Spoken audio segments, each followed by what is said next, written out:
No, I'm here. Just took some time. Yeah, I just got in the house. What's up with you, fam? I'm doing good, man. You looking good, brother? Thank you, man. Thank you. You too. Yeah. But yeah, it was a time I didn't like you. Why is that? Oh man, it was back probably during this is like 20 some odd years ago, man. This is like back in like the Rock City days, back when you had the rhinestones, So now you was doing a show and some of my guys from the Shy that was rapping was out there, and when that was going down, there was an incident that happened where you was just you was really caught up in your arrogance and ego at that time. And you kind of give me elaborate on that. Like, what do you mean? Okay, you kind of like it was a show that they were doing, and it was like not really a big venue, and you was just had this superstar mentality about like how you should have had this dressing room and how it should have been prepared, and you really made people feel like everybody's like, wait a minute, like this dude really coming in here on this, like who was I talking to? To the people who were supposed to have the event and put the event together. And they was performing. They from Chicago. I'm from Chicago. So the people who you talking about, like the promoter? Yeah, like the promoter. So whoever promoter, was the promoter together, you were talking to them. Who had this promo event. I was talking to the promoter? Yeah, you were talking to them or whoever had the venue and put it together. It wasn't right. Whatever it wasn't right. Y'all were complaining about that. But they, the people from the Shy that was coming there performing, I don't want to say their names and all that because different reasons. But they were performing and they thought, like, like this dude's coming here on some diva-ish. And your attitude was, towards everybody else was like, you didn't even want to interact, with anybody. And people was like, hey, what's up? You was really like extra, that day. So that's why it rubbed everybody in the wrong way that was there, who met you for the first time and seen you for the first time. So it's like we was all in the same dressing room? No, we weren't. We were in the same area. Like when that incident happened, they weren't even in that dressing room. It was like, cause it wasn't. This is like a small thing. It was. We were all like in the walkway at that point, so we could hear everything. Everything's going down in this walkway. You got everybody walking back and forth in there. So they walked me into a crowded hallway, and I was saying that I was promised the dressing room, but I didn't get one. Something like that. Yeah, I don't know exactly the argument, but you were unhappy with the arrangement of what was happening. And then people who was trying to basically conversate with you guys, other acts on the show, mainly the guys here from the Shy, you kind of high-hatted everybody. Your attitude and ego was way, you was on 10. Like you, everybody, I think your brother, everybody, y'all were really... My brother was with me? I think so. What year was this? This has got to be like early 2000s, bro. Like this is like early 2000s.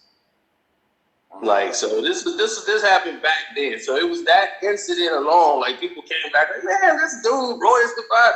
Well, man, he ain't even all that. He's Eminem guy. So that came back to the shop. That came back to Chicago. So everybody felt the way from just that one incident. Well, you remember you remember the name of the venue? I don't. I couldn't possibly remember that. I've been to Detroit 1,000 times and can't remember the name of that place if they put it together. But okay, yeah. So you hated me since then. Right. I just had a disdain towards you just then. But then when it came to your music, I would listen to your music because I would never judge. Like personally, like if I don't like the person, their music sucks. No, I can't do that. That'll never happen to me. I have to judge the music. I have to be fair with the music. I can't do that. That's just me. Do you feel like Do you feel that you fair when you rate albums on your platform? Absolutely. Absolutely. Is that what you look to do? You look to be fair and objective, or? Yes, I have to be. I don't know. People say, like, man, you look to be against people. I don't do that. Like, for me, I wanted to hear what everybody was telling me. They was like, man, Royce is so cold. And I would listen to it, and I was like, it's just driving me crazy how you would flow off the beat. You would rhyme off the beat. And I would be like, oh, my God, it's killing me. I was like, I couldn't take that. You would rhyme. I would flow off the beat? Yes, you would go off the track. And it was like, I think it was on one of the primes. And you was rhyming, and I'm following the rhyme, and the rhyme matched, but it's going off the track. And I think you designed it that way, for it to go like that. You mean where like, the rhyme would, you mean like sitting in a different pocket? Yeah, exactly. And you were doing that a lot at that time. And I'm like, oh God, this is driving me crazy.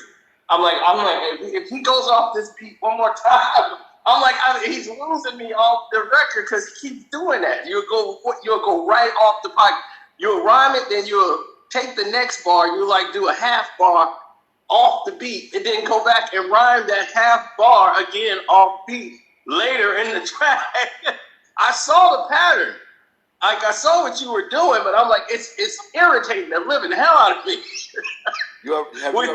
Have you ever rapped before? Yeah, I did back in the day, but I wouldn't say I was the greatest rapper of all time. But are you a fan? Are you a fan of like the mechanics of it? I'm a big fan of the mechanics. I like to hear what the people are saying. I like to hear if the album is constructed. I like the creativity. That's what when I heard Book of Ryan, I knew right away. I said, that's a classic. What's the greatest hip hop album of all time? That's hard to say. But if I had to say, I would probably say Black Steel in the Hour of Chaos. That second Public Enemy album. To me, that's a perfect album almost.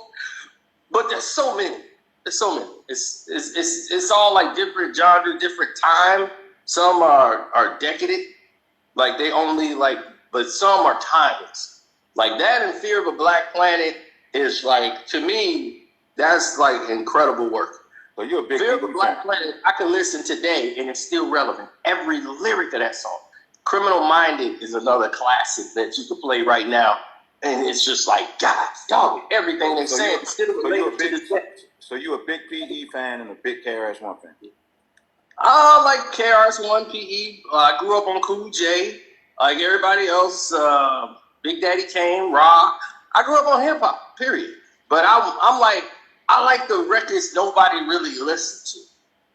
Like, I was one of the first people to ever play Eminem, ever, out here in the shop. For real? I had the battle mixtape CDs. Like, somebody recorded them on a cassette tape. Like, somebody was there recording. I had them battle things here. I was the only people in the hood really playing Eminem lyrics. I was like, listen to this. I was like, wait, does anybody listen to this? Because I'm like, wait a minute, listen to this dude. They like, man, I don't want to hear that white boy. I don't hear what he got to say. So how did you first find out about him? How did you hear about him? He was battling a guy out here called Juice from Chicago. Oh, I know Juice. Right. So Juice from Chicago was battling this guy named Eminem. And it's like, oh yeah, this dude named Eminem was battling him. And he whooped it, man. It was cold, and they brag about it out here. Then he started this. He had a mixtape, like a diss set. Like he was going after this other guy named Milkbone, and I didn't know who the hell Milkbone was, but he got the business. And I was like, oh man, this dude got the business. And I was like, this dude could really spit. And then one of the guys from the Shy knew the weirdo who ended up being Bizarre. I was like, oh, that's how everything was starting to connect. Like it's amazing because at Jack the Rapper, that's how we met Esam and a couple other dudes from Detroit. So when that happened, it's just a blend of everybody knowing people. So I was like, oh, okay. So the weirdo who ended up being Bizarre, he changed his name. He was out there freestyling and at this other event that they had. like outside of St. Louis. So it was just crazy. What'd How you everybody what'd you think of him when you first heard him? Bizarre. I just thought he was different. He was funny. I was like, oh, he's funny. But he was more serious. He was more serious with it, but it was like Esham. Like Esham had horror rap that ended up like transforming into what Bone did and took that type of sound and just went with it. But Esham was the first one we really heard with like the just horror rap. And we wasn't really prepared for that. Like Redman was like the closest thing we got to that at that point. But Esham was like, from out here, was like one of the first ones to really take that and like run with it. So you was a fan of him super early. Oh hell yeah! So you started following him after that? Oh hell yeah! Because I mean, what was the turning point? When did you stop liking him? When I stopped liking him, when he mostly went away. You know, I understood he went through a lot with, you know, when Proof died and everything, but it's like, it felt like he ran out of material. It felt like he ran out of things to say. You know, you ever feel that point where people run out of things to say? And I felt like after Encore felt forced. It felt like a forced album at some point. Like he really didn't feel like doing it. Or some of the songs he didn't really feel like doing. And he just wasn't connecting. I was like, oh man, I think this is it. I was like, I think he's hit the wall. And I was at Encore. And I was like, I think he hit a wall. You know, like somebody hit a writer's block. I was like, I think he hit it's not like a writer's block. It's just like, I don't think he was ready to make this album. He probably had deadlines and everything's going on. And he's kind of telling you in the music that his mind wasn't really on making an album at that point. And artists can talk to you sometimes through the music and tell you exactly what's going on at that time. And at that time, Proof was alive. So he was like stressed, like basically at that point in time through that whole album process. So then he was apologizing because, you know, they had the thing with Benzino and then the tape came out with the race, they called the racist tape, where he called the black girl the B word and all that stuff. And that was a backlash on him. And they had to, you know, do all these things. So it was a lot of people coming at him at that time because he was on top. But I had all his albums, every single one, all the way up, the soundtracks, the mixtapes, the concerts, everything. Big Eminem fan. I always gave him his props as an MC because he was truly an MC. He was a rapper. I was like, this is a rapper, he's an MC. I don't care if he's blue, green, orange, whatever. He's an MC, he can spit, and that's it. He was the realest thing out there at that time, being true to hip hop, and he was from the Midwest. I'm from Chicago. Mm-hmm. So we gonna ride with the Midwest, we gonna support that. But I started to see the turn. When he came back and it didn't work. Like when he came back, that first comeback album didn't work. He came back with blonde hair and he had the 3 a.m. and I was just like, this is not connected. This is like, it's like off. And I was like, I see him searching. It was like he was searching to find, like get back. You know, you got to write yourself out of it almost. Like you stuck. I felt he was stuck in that position. Like he was like, I got to get out of this. I don't know how, but I got to get out of this. And it seemed like he found his way, like he found his muse. And with him, it looks like he needs people around, like he needs to be around like some MCs, people that creative minds, like people who have ideas. And he could just write around the ideas. You know, that gives him his creative juice to keep flowing. And some people, I tell people all the time, when it comes to album, it takes a village. Everybody, they always talk about this ghostwriting thing as if it's taboo, when everybody ghostwrites. Like from the beginning, the very first hip hop record, like Grandmaster Cash wrote like everybody's verse. So I'm like, what are you talking about? I'm like, everybody has had a ghostwriter or somebody who helped collaborate on a record. LL Cool J had Marley Marl work on a record with him, and LL is the GOAT. LL can tell me LL can't write, can't rap. He wrote around, but they collaborated on the song, and he'll say, okay, let's do this, and I'll come up with the hook or the bridge. This is collaborating. I care about the finished product. That's what I'm buying. I agree. I agree that the song process and the album process is a collaborative process, but right. It takes. LL ain't let nobody write his rap though. No. That's what I'm saying. You know every. Like ain't nobody gonna write for Eminem, But the thing is that it's the creative juices around. It's just like with Wu-Tang. Like all those guys together collectively was making that together. That's why their album was so dope, because they had so many MCs around who was spitting something, and then they'll take a line out, and somebody be like, "Nah, don't say it like that. Take that line." They had enough respect for them so they would take the line out, and just replace it with another. And then they was competing against each other because they wanted to be the illest MC in the room. Everybody wanted that. So the finished product you was gonna get was gonna be a monster. And that's how I felt his process was. He got to be around guys that's got that spit and that fire, and they got that drive. And he's like, all right, cool, yeah, this is what I need. Yeah, this is going to get me right. So you got to be around that energy. And plus somebody like him. You feel like that's what he need now? Absolutely. Because I feel like he's a recluse. When you're a recluse and you're not really out in the world like that, and you're basically in the house, and you're inside, things revolve and change. Like, if it wasn't for my young cousins, they tell me all the stuff like, oh, man, we don't do that no more. We do this. I'll be, oh, man, I don't know. I don't really be, I don't be out there like that no more. Like, him is like my age. Like, we older. We ain't got time to be out there no more doing the young boy thing. So, trends change. Sayings change. Everything changed with the times. So, you become almost distant or alien to the new waves of things. So you're trying to catch up and still be relevant to what everybody else think is popular. And trying to catch that wave when you know like this just past you, you be like, that is like the hardest adjustment anybody could really make, unless they're really outside in it or around it and surrounded by it. And I don't think he is. I think he's kind of, he's content with like being where he is. He's comfortable being in his house and just chilling and come out every now and then. But he's not really in it like everyone else. So for him, he would have to, it's like revving the engine again. He would have to really get around it again. But he could bring that out. Like today, I saw with Yella. I was like, oh man, he would DJ Yella. You saw him with Yella?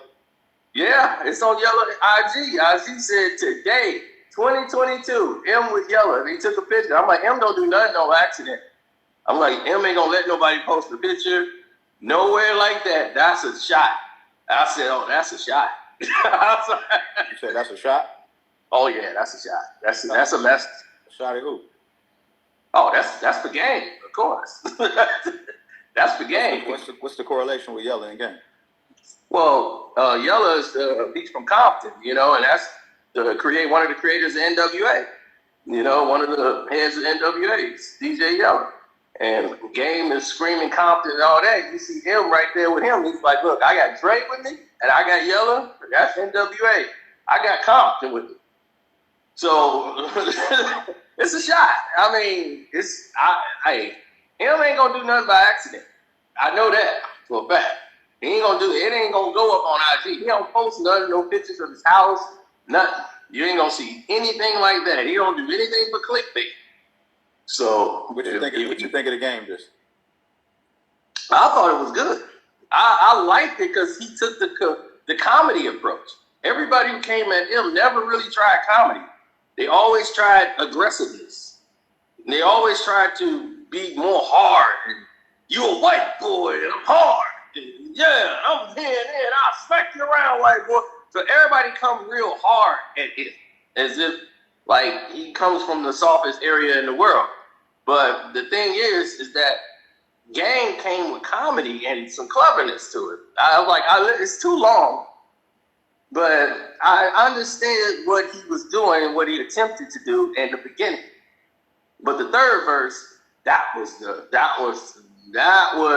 I'm coming. In case it was like flattery at first, now you know what it really is in the third verse. In the third verse, it's all disrespect. It's complete disrespect. And I said, okay, now he's letting it be known. He's really, like, in case it was a mixed message of what he really wanted to do, this is disrespect. And he's claiming he's doing this because he's basically like the bitter child who was left out in the cold, and Dre chose him over him, you know, because I'm from Compton and you chose that guy over me. I'm from Compton. You should stay. Chose him what? To be in to perform at the Super Bowl? Yeah, bigger than that. It goes back to when Dre, you know, basically cut him off after the first album, you know, but it was based on Game's actions that got him cut off. And this is mainly the reason why M didn't work with him. You know, M supposedly got audio.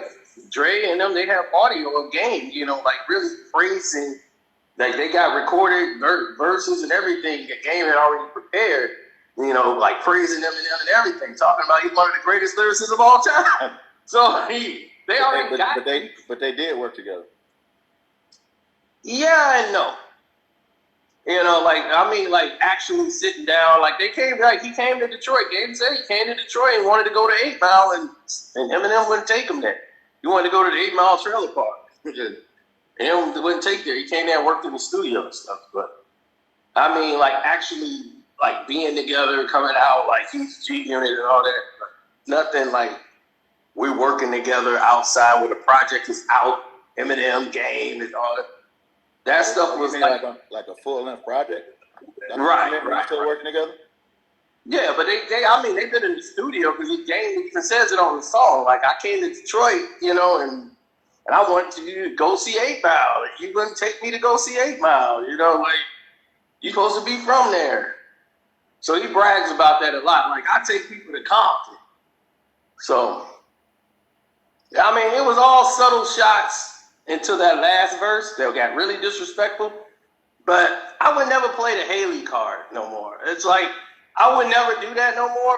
Like, I'll see why other people do it. They think, like, oh, that's going to get his attention if you say something about Haley. But now, it's like, she's a 26-year-old woman. She's an influencer. She's doing her own thing. She's living her own life. She's never said anything to anybody ever and never been involved in nothing. So I understand why he wants to do it, like, as an MC, because he really don't know her or don't know anything about her, period. He just like, okay, if I say that, that's a target. Like, he don't even know how old she is. I'm like, she's a grown woman doing her own thing, living her own life, you know, just going through life. Let that go. Like, that's to mention that now, it don't even hit the same no more because she's grown. Plus, it just takes away from what you actually doing. And it makes it look like, oh, you don't have any smoke for him. Like, you can't really, you know, you got to go the Haley route. And you have the detractors or the people who look at it and go, man, why are you attacking his daughter? And then it becomes about her, you know, instead of your intended target. So you miss when you do that route. So I wouldn't have went that route because I'm like, man, everybody normally try to do that to try to get his attention, and it don't work out in the way they think. So I think that was just a poor play. Shouldn't have went that direction. So if M don't respond, then what kind of position is that going to put Game in? I mean, Game, for him, it looked like a victory. To me, M should respond. I mean, you're an MC. Just as an MC, it should just make you go. I'll be like, I'm going to just respond just because I want to. Not because I feel like I have to. I just want to let you know.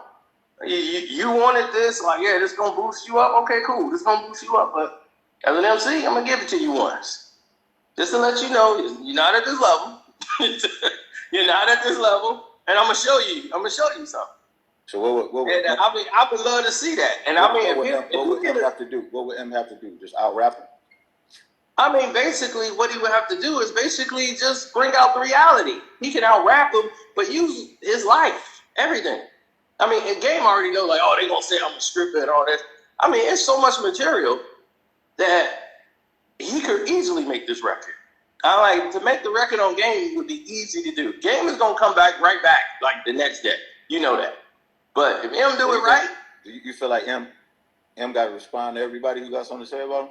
No, he ain't got to respond to everybody. But something like this, somebody who got history with them, the Game. Got history with Dre, got history with 50, you messed up a lot of stuff.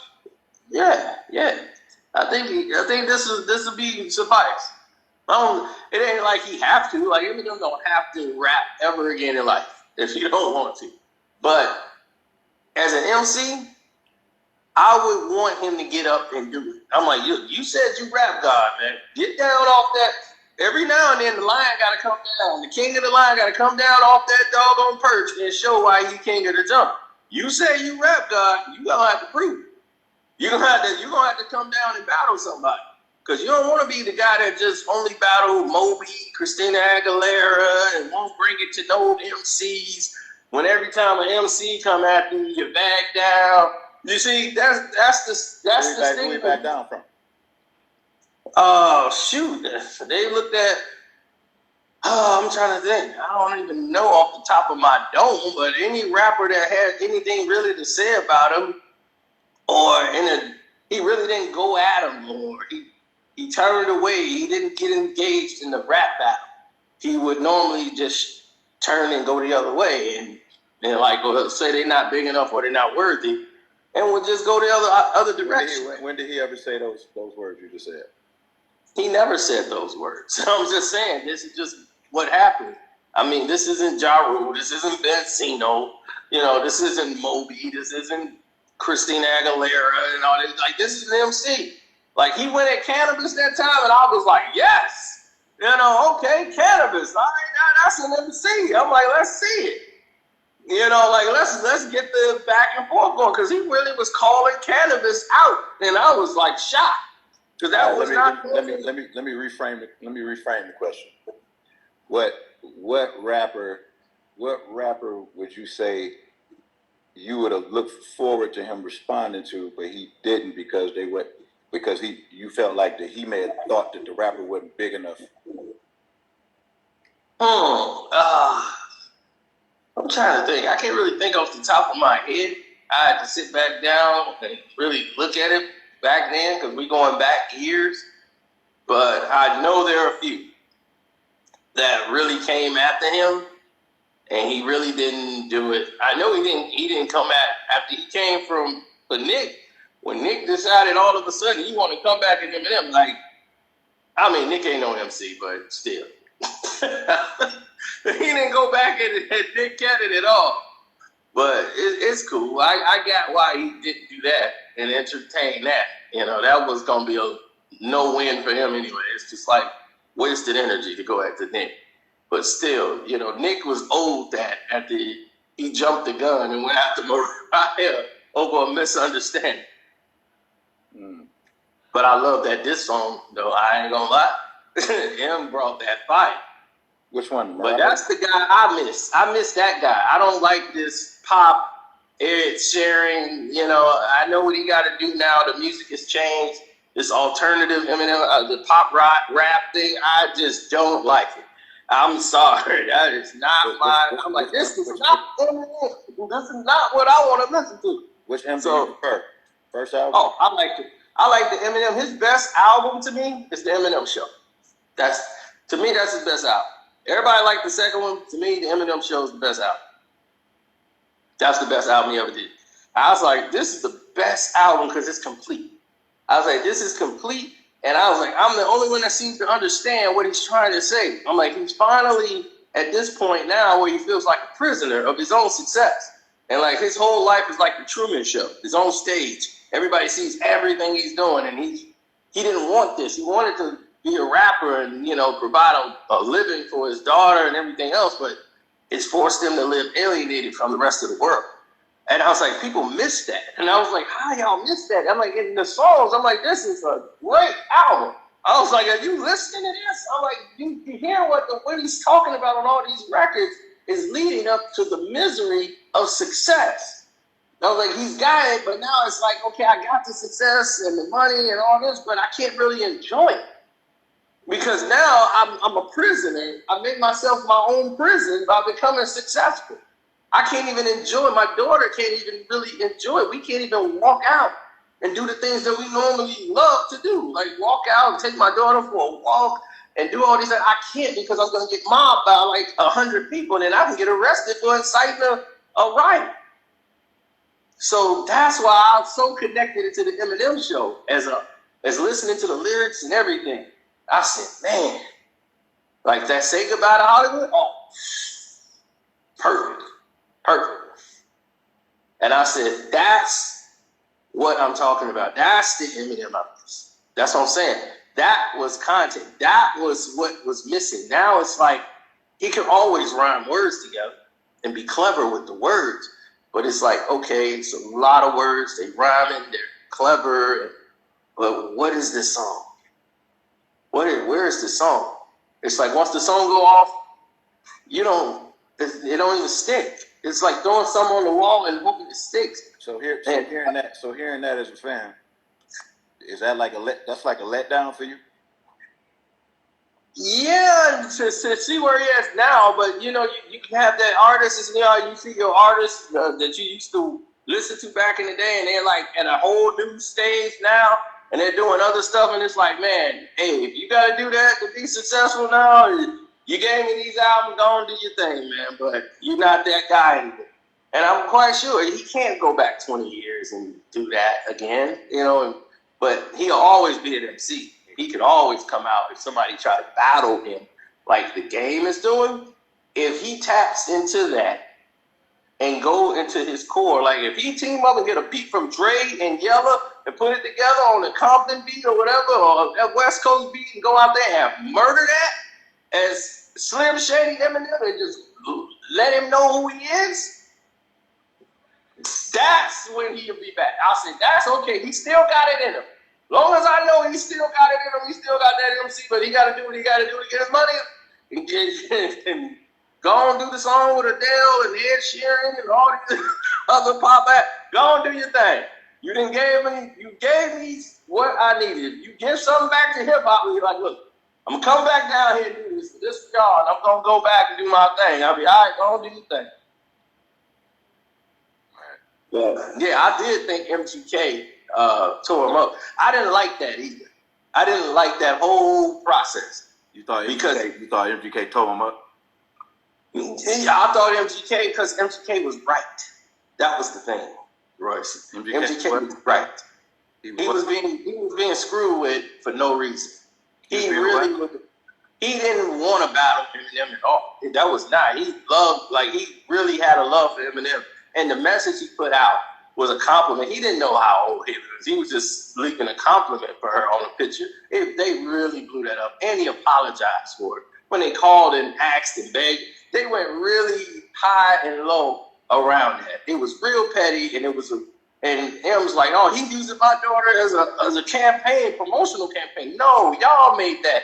Not M himself, but his team, Paul and those guys. They made that into an issue because they both wanted in scope. They called him Jimmy Iovine and Paul Rosenberg called him and made that. They made this disdainment there. So that was always some resentment, a knot in his chest. And when MGK finally got the okay, but man, y'all killed Not a Life. Oh, God.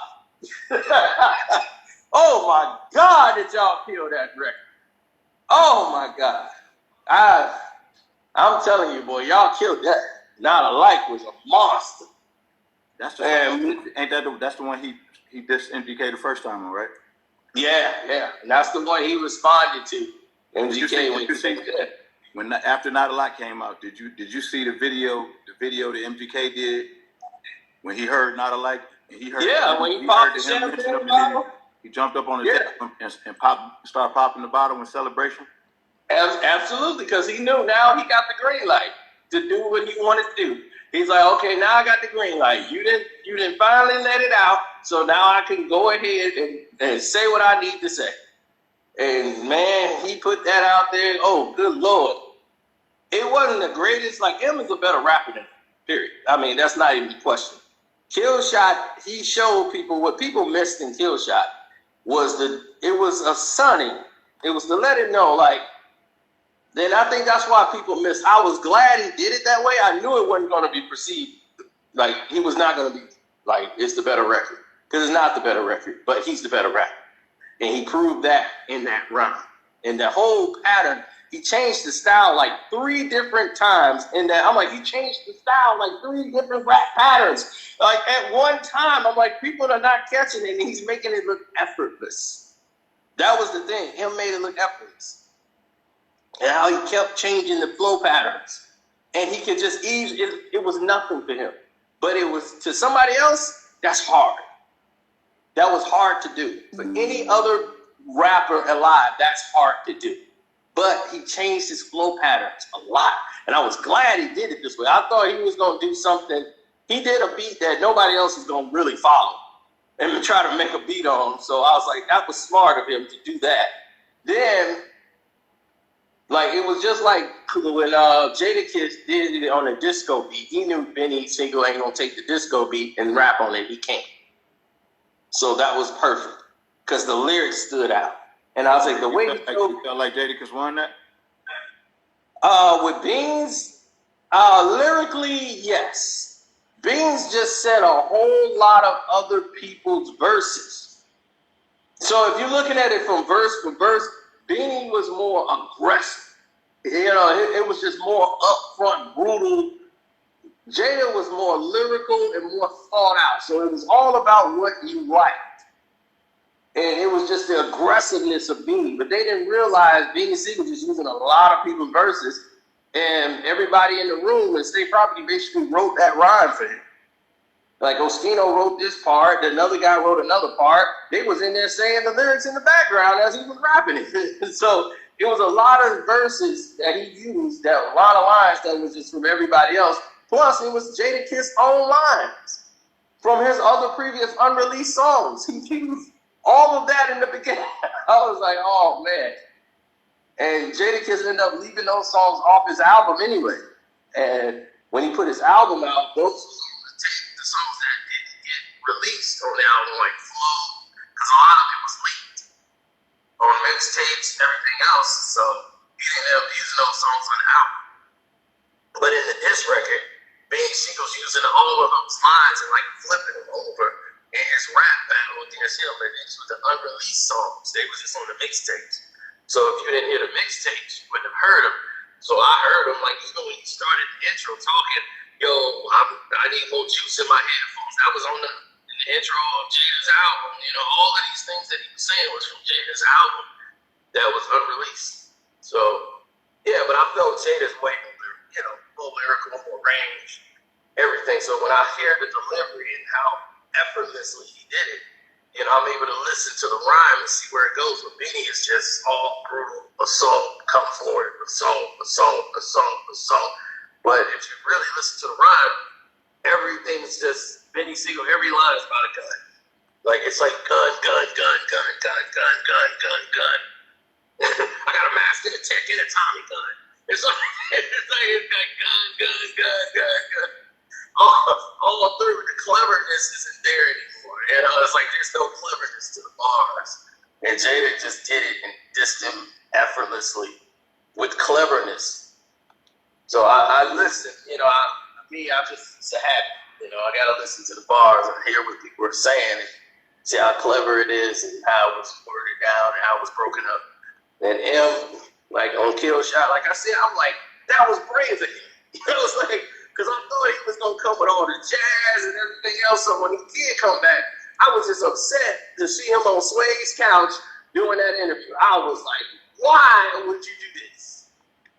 Come with the record. Don't come sit on Sway's couch complaining about the guy. Come with the record. Don't do that. Because now he's like crying for sympathy. Like, you know, I don't know why this and that's not even why. I'm like, don't do that. Just drop the record. You an MC. You don't go crying on the couch. The Sway. Drop the record. You an MC. Bring it. Like, this guy came at you hard. Like, he had real gripe. He wasn't just coming at you just on some. He's a fan.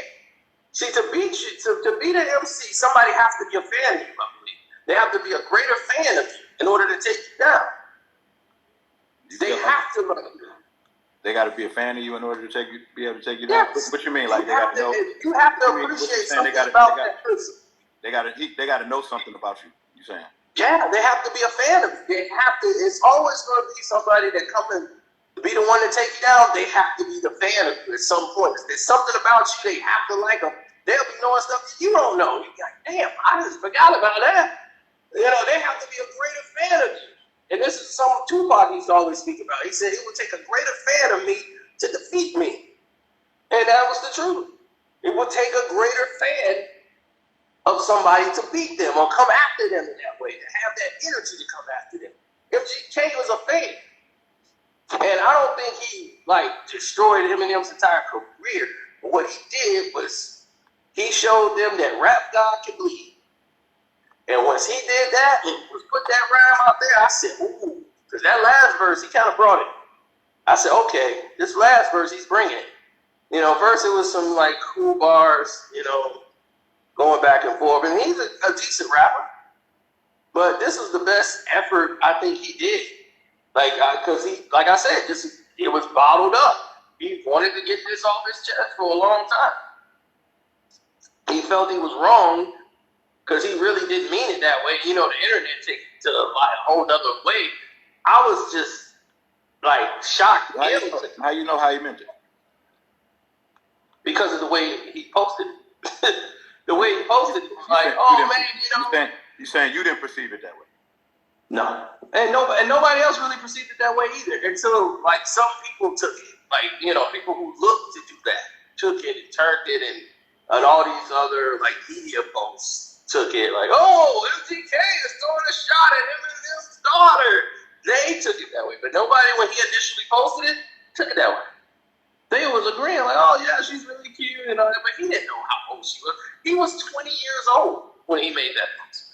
See, that's what people don't realize. Everybody acting like he was 30 years old and she's he don't even know how old she is. He just saw the pictures that someone else posted and he's like, oh man, she's real cute, shout out to her, she's cute. He's like, hey man, she's fucking hot. But he didn't mean nothing by that. I mean, anybody would think that guy meant something disrespectful by that. I was disappointed that M took it that way. So to me, I was thinking it must be something else. It got to be something else because that is so minute and small. And that next day, they called and asked him to apologize, which he did. Who called him? He apologized. Who called? Who asked who to apologize? Paul Rosenberg? Jimmy Iovine and Paul Rosenberg. Paul Rosenberg contacted Jimmy Iovine. Jimmy Iovine, they called MGK early in the morning, and they got him on three-way. So M was right with saying, I never called anybody. M wasn't on the phone. Paul called him, and Jimmy Iovine called him. Who told you this? MGK. He told you that? MGK stated that, yes. That Jimmy and Paul... He stated that publicly? Yes, he stated that publicly. Jimmy Iovine and Paul Rosenberg called him. He was on three-way early in the morning. And they called him and they told him and they asked him to apologize. They asked him about the tweet and they said, M didn't like the tweet that you did and they want you to apologize. At first he was upset about it because he's like, I didn't even say anything wrong. He got defensive. Then he said, all right, I'll go ahead and apologize. And then they wanted him to do another apology. He was like, look, I apologize. I'm not going to do this again. I apologize. So let I'm me not ask going you a to do question. Then I got to let you go. Okay. If Paul and Jimmy Iovine is calling people for disrespecting Marshall and calling people because Marshall don't like things, why they ain't call gang? I have no idea. I don't know if they did or didn't. Game never said they did or didn't. So we don't know that yet. We only know because MGK told us that Jimmy and Paul called him. What if you're lying? So, What if that's not true? Well, if it's not true, then MGK lied. If that's not true. But you think that's a possibility that he could be lying about that? No. I strongly believe that is something that Paul Rosenberg and Jimmy Iovine would do. I strongly believe that is something that they would do if Marshall was unhappy with something. I'm quite sure a phone call would be made to another Interscope artist. Yes, I do believe that. Is there any particular reason why you strongly believe that? Because he's an Interscope artist. Eminem is like one of the head guys, one of the top earning artists that they had at Interscope.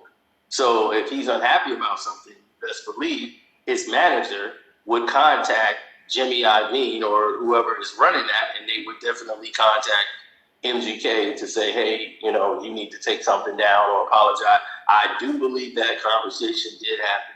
I don't think MGK would have any reason to falsify such a claim. That I mean, to make that kind of a statement and to be that adamant about it, I really think, oh, he's a really good actor. I know he's been in a lot of movies, a few movies, but either he's a really good actor or I'll tell you one thing, I really believe 100%. I believe that happened. Now, some miracle would have to take place to where, like, they could provide phone records saying we never contacted him. But that sounds aligned to what would happen in that type of situation. I could see people being that petty, and I could see him really being that petty in that situation. And I don't even understand why, but that's what I'm saying. That was very minute. He took a mountain, like he took the molehill and made it a mountain. In other words, well, he should have been mad at Paul. Paul and his team, they did that. So, alrighty. So, yeah, well, we'll leave that there. But I do want to tell you, you got to check your DMs. You DM? That I left you on IG. You DM me? Yeah, I'm going back like when you released the album, Book of Ryan. I was just checking it now from 2018 and 2019. It's in there saying, man, you created a masterpiece. I'm trying to, dude, it's back there. I'm like, you must ain't seen it. You was like, man, Karceno hate me. I'm like, dude, I ain't been hating you since about, it's been like 4-5 years since I made that one video and all that stuff. Everybody was like, man, he hate Royce. But yeah, I was like, man, you made a few videos. Yeah, I was mad at that time, but that was way back then. But I didn't know you since then, you know, and seeing your growth. And that's one thing that young folks need to understand and see, that people change, people grow, life and everything change. People's attitudes change. They're entirely different people. The way you are now, people don't know. That's a whole 180 from the way you used to be. And I was like, man, the whole your attitude, vision, the way your thought process is entirely different. So people can change. People can grow. People can evolve. They become mature with age. And we all got to show that we can all move forward. We don't actually have to war with each other and come after each other and things like that. I was one of the first people to say, hey, man, I congratulate you on your change and everything else. I'm a real human being. I'm not going to be fake like, no, I'm stealing. I'm like, I don't care what you do. Now, I can't do that. If somebody's being real, you gotta let them know, like, look, man, I appreciate that because you didn't do it for me. You did it for yourself. You said, look, I want to be a better person. I don't like the person I was, or I need to make changes about it because I'm going in the wrong direction. That's growth. That's maturity. And that's what our young youth need to see. We need to see more of that. Like, we got the Saginaw STEM. That's right there with the Detroit Pistons. They're a partner with the Saginaw STEM. And we got STEM programs, like once a month. We have kids from kindergarten all the way to 12th grade. They go to Saginaw, like high school out there. You got the whole gymnasium, the kids in there. We have the after-school program. My cousin Dante runs it. He's from Saginaw. He flies all the way out there. He used to be an engineer for Chrysler out there. And now General Motors just donated like $20,000 to Saginaw STEM. So, yeah, so we got that going on right now. You can go to SaginawSTEM.org. If anybody want to donate, all the money goes to the children and to the events. All the volunteers, they don't get paid. They just come in and volunteer their time. Parents are there involved. All the kids are free. Everything's free. All right. So they have the after school program on Tuesdays and I believe Tuesdays and Thursdays now, where teachers volunteer, come in and teach these kids STEM, mathematics, engineering. Like just last week, they transformed a go-kart. They're teaching the kids how to transform a go-kart from an electric car, from a gas car to an electric. Then, now that they've done that, they are changing it from an electric car to a solar car. They're teaching them how to do that now, too. So it's always learning there. You know, so that's why I'm like, man, I wish I had this as a kid, you know, growing up. So I'm all aboard on that, man. So that's what we're doing. So I'm like, we already plugged with Detroit and Saginaw, man. That's just what it is. I'm a Piston fan. Oh, man. All the way. So this always fits me. Yeah, I pulled you up. I wanted to talk to you, man, just so we could finally have a conversation after all of those choice words you have for me. Oh yeah, that was back then. I want you to know that I appreciate you. I appreciate you even having an opinion, because that's a blessing. Yep. And like I told you, Isaiah Lloyd Thomas is from Chicago, West Side Chicago, baby. That's why I stayed with him. Loyalty is in my blood. He went to Chicago. He went to Detroit. I went to Detroit. I don't root for the Bulls. I root for the Pistons because Isaiah went there. Zeke went there. I was going there. So we ride with the Pistons in Detroit all day. Midwest. We appreciate you, my brother. Have a good night, man. It's good to talk to you. Appreciate you. Great talking to you, bro. Peace. Peace.